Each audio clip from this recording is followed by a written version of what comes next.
You ever open your banking app and just stare at it for a second? You watch your paycheck land, feel that tiny rush of relief, and then, within 48 hours, it's gone. Rent, car payment, credit cards, groceries. By the time you scroll to the bottom of the transactions, you're already doing the quiet math in your head. Okay, if nothing goes wrong this month, I'll be fine. But something always goes wrong. The car makes a weird noise. Your kid's school emails about some unexpected fee. Your friend texts, "Hey, we're all going on this weekend trip, you in?" And suddenly you're back in that familiar place making excuses, dodging plans, feeling like you're working full-time just to stay one step ahead of panic. The crazy part, you might have a few thousands sitting in savings, maybe even tens of thousands. But in your head, until you hit 1 million, you still feel broke. You still feel behind. You still feel like you're failing some invisible test that everyone else seems to be passing. So let me ask you something that might sound ridiculous at first. What if I told you there's a specific money milestone where the game quietly starts to flip in your favor? A point where your money stops feeling like a leaky bucket and starts acting more like a silent coworker that never sleeps. And what if that number isn't $1 million, but $100,000? If money has ever made you feel trapped, behind, or constantly anxious, this video is for you. Welcome to Mie Invests channel, where smart money moves start here. Subscribe for clear financial strategies. The part nobody tells you. If you've made it to $100,000, you haven't barely started. You've already pushed through the hardest third of the journey to $1,000,000. I know that sounds wrong at first, because your brain wants to do simple math. 100,000 is only 10% of 1 million. I'm nowhere. But money doesn't work like a straight line. Wealth is not 0 and 10% and 20% and 30% in a neat little staircase. It's more like a brutal uphill climb at the start, and then a long, steady slope after you crest the hill. That first $100,000 is where almost all the pain is packed. The discipline you've never been taught before, the habits you have to build from scratch, the lifestyle changes that feel uncomfortable and lonely, the constant second guessing. Is this even worth it? Think of it like learning English from zero. Going from "I know nothing" to "I can have a basic conversation" is the ugliest, hardest stretch. You mispronounce words, you feel stupid, you want to quit. But once you hit that conversational level, going from okay to fluent is still work, just not the same kind of suffering as the beginning. Money works the same way. If you're anywhere near that $100,000 mark, you're not at the starting line. You've already survived the steepest part of the climb. And that's exactly what we break down on this channel. You're watching Mie Invests, where we dissect the money milestones that quietly pivot your entire life, both in the math and in your mind. Before we talk about $100,000, we need to be honest about what life looks like before you get there. Most people live in one of 3 levels on the staircase to $100K. Level 1. $0 to $10,000, the panic zone. This is where every unexpected bill feels like a mini heart attack. Your car makes a weird noise and your first thought isn't, "Where's the nearest mechanic?" It's, "Please God, not this month." You say no to vacations with your friends, but you don't say, "I can't afford it." You say, "This year's just really busy." You're not planning your future here, Matt. You're trying to survive the next 30 days. Level 2. $10,000, $50,000 and ribbons, the fragile zone. On paper, you look more responsible. You finally have something in savings, maybe a few digits that make you breathe a little easier. But a single medical bill, a layoff, or a major repair could wipe out half of it. Your laptop dies, and instead of just replacing it, you're on a payment plan for 2 years. You're better than before, but you're one bad month away from sliding back down. Level 3. $50,000 to $100,000, he says. the almost there but still scared zone. Now the number in your account finally feels, real. You catch yourself staring at it, almost afraid to touch it, like it's made of glass. You get a job offer that could be better long term, but you hesitate. What if it doesn't work out? What if I lose this stability I've built? Most of you watching are somewhere on these steps. This video is about what changes when you finally hit that top step, $100,000, and why that's the point where the rules of the game start to shift. Let's zoom out and talk about why $100,000 is such a brutal milestone to reach there, and why, once you're there, the math quietly shifts in your favor. Before $100K, 80–90% of your progress is just you. Your salary, your side hustles, your discipline. You're the engine, the fuel, and the driver. You're saying no to dinners out, killing debt, learning how to budget from scratch. Every extra dollar in your account is there because you pushed it uphill with your bare hands. After $100K, something different starts to happen. More and more of your progress comes from the money you've already built, not from you grinding harder. Let's keep it simple. Say you're investing $1,000 a month and earning around 8% a year. Going from $0 to $100,000 might take you roughly 6 to 7 years. Going from $100,000 to $300,000 might take another 7 to 9 years. But now, your investments are doing a huge chunk of the lifting. From $300,000 to $1,000, the snowball is big enough that returns, raises, and new opportunities can speed everything up. The difficulty is not evenly spread. Taval, $100K is where you overhaul your lifestyle, kill bad habits, and learn discipline the hard way. After $100K, you don't have to live in sacrifice mode forever. Your main job is to not blow up the foundation you've built. And here's the wild part. 8% on $100,000 is $8,000 a year.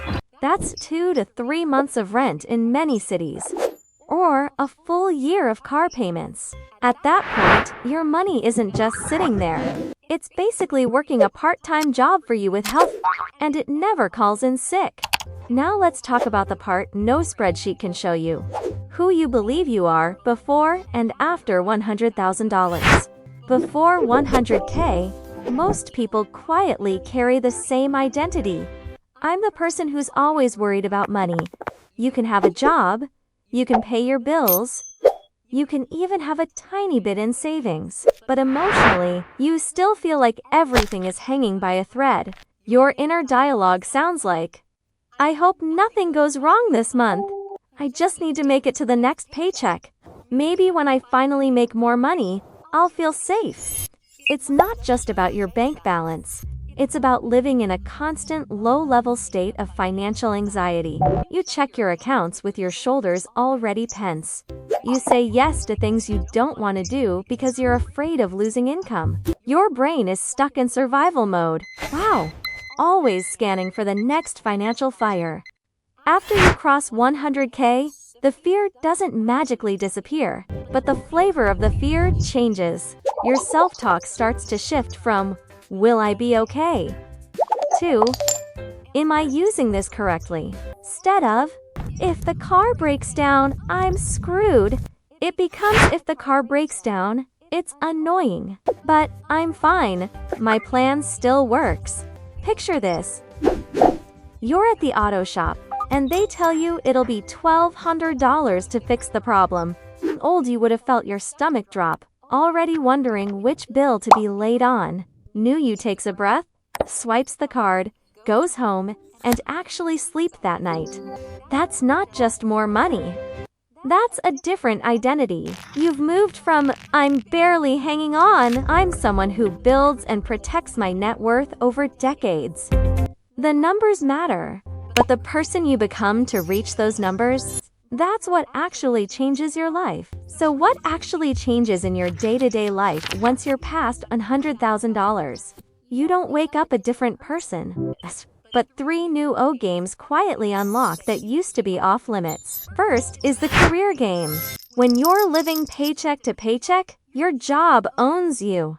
Your boss asks you to stay late? You say yes. They pile on more work without a raise? You swallow it. Because deep down, you're thinking, I can't afford to rock the boat. With 100K behind you, you finally have walking away money. You can have a real conversation about a raise. You can say, this workload doesn't match my compensation, and mean it. You can look at a new opportunity and think, if this doesn't work out, I won't be ruined. Second is the option game. You can put a few thousand into a course, a small business idea, a new certification, not as a desperate gamble, but as a calculated experiment. You can test a side project without needing it to save you next month. Options show up everywhere once you're not terrified of losing $500. Third is the stress game. Your nervous system finally gets to stand down a little. Fights about money at home don't vanish, but they soften. You're not snapping at your partner because the electric bill came in higher. You sleep deeper because one bad week doesn't equal total disaster. Imagine us. You hit 100K. Your manager asks you to pick up unpaid overtime again. Unpaid overtime today? Old you would have sighed and said yes. New you says, no, I'm taking that time to work on a certification. A year or two later, that certification helps you land a job paying 20-30% more. That's what 100K does. It doesn't just pad your account. It changes the games you're allowed to play. Now, here's the uncomfortable part. Hitting $100,000 is powerful, but it's also dangerously easy to ruin. Let's talk about 4 ways people blow up this milestone faster than they built it. Mistake #1. Treating 100K like a victory lap. You finally see 6 figures and your brain goes, I deserve something nice. New car. Bigger apartment. Fancy vacation. Individually, none of those are wrong. But stack them together and you've just turned your foundation into confetti. You worked for years to build the base, and lifestyle creep takes it out in 12 months. Mistake #2. Stopping the money habits that got you there. A lot of people hit 100K and think, I'm good now. I don't need to track every dollar anymore. They stop checking their spending. They stop paying attention to subscriptions and random leaks. The discipline that built the 100K quietly dissolves, and the number starts drifting downward. Mistake #3. FOMO, investing into stuff they don't understand. Crypto, options. Some friends can't lose business idea. They're not building a portfolio, they're buying lottery tickets with better branding.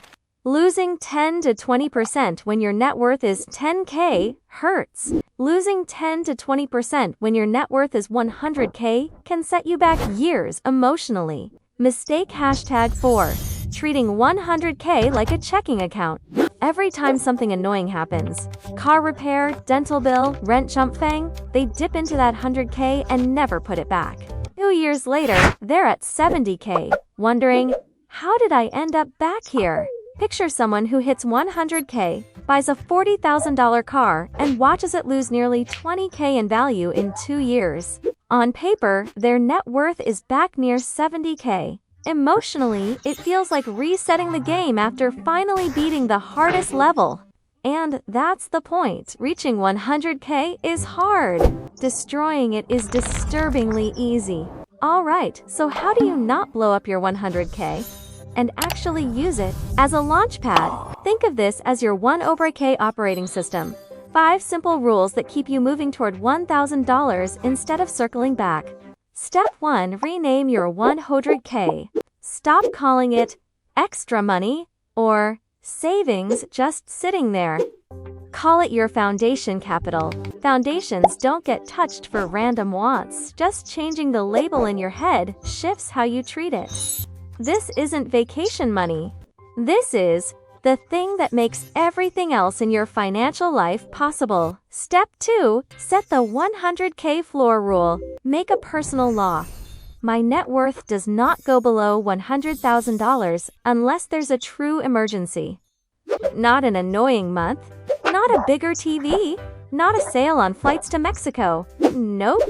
If you have to dip below it for something serious, you also create a plan to refill it as priority #1.